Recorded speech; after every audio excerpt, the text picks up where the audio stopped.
just the beginning. But today we're focusing on rail, which is, as you know, famously very important to the president, as well as to the department and to this community. Rail has been a key part of American life since the Transcontinental Railroad made this into one country economically, and even since before that. It gives millions an affordable way to travel between cities or work or visit family or more. And freight rail helps essential goods to get to our store shelves, and I would add, at a lower cost and with a lower carbon footprint than most means for moving goods around. And yet we have a rail industry that is up against a great deal. Congestion has become a major issue, especially when it comes to moving cargo from one mode to the next, from ship to shorter rail. And the result is higher costs and longer delays.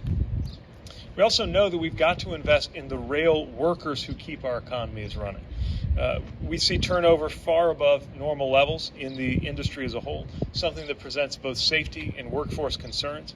And so we know we need to support the continued development of a full and robust workforce with the free choice to join a union. And for our part, DOT is investing in training programs and workforce development through the bipartisan infrastructure law.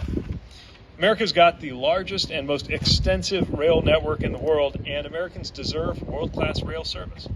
So today we are announcing a new round of grants through our CRISI program. That's Consolidated Rail Infrastructure and Safety Improvements, or CRISI. The same program that has made such a difference in the good hands of Lake State. This year we're awarding nearly $370 million to projects in 32 states plus DC, including 2 projects right here in Michigan that will build new miles of track, make safety upgrades to avoid potential derailments, and repair critical infrastructure. And in practical terms, what that means is that shippers across Michigan, including in rural areas, are going to be able to get more efficient, more reliable freight rail service to help their goods get to market across the country. And we've seen the dramatic impact that these kinds of investments can have for a community. Again, we're seeing it right here. CRISI project site from a previous recent round of grants out of that same program brought to life by Lake State Rail, making it possible for that same route and that same equipment to carry heavier loads, which allows businesses in the area to keep growing and to keep relying on the rail system to get their products to and from local manufacturers and employers, supporting jobs and growing the economy. In today's round of grants, there are dozens more projects like that across the country in urban and rural communities alike, which are going to enhance safety, improve rail service, reduce road congestion, and more.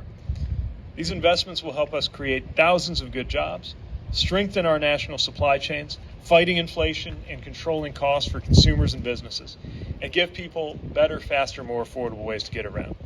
And one more thing, maybe the best part of all.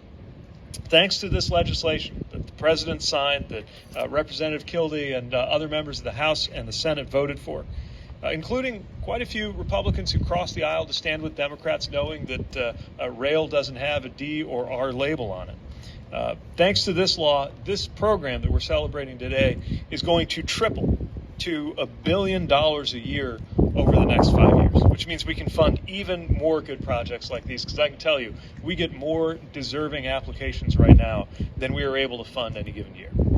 All possible thanks to the leadership of those who have stood together and said, let's get something done. Let's not get caught up in the politics. And that's the kind of problem solving that we need in order to support our economy and just make America a safer, more convenient, more efficient, and more sustainable place to live. So I'm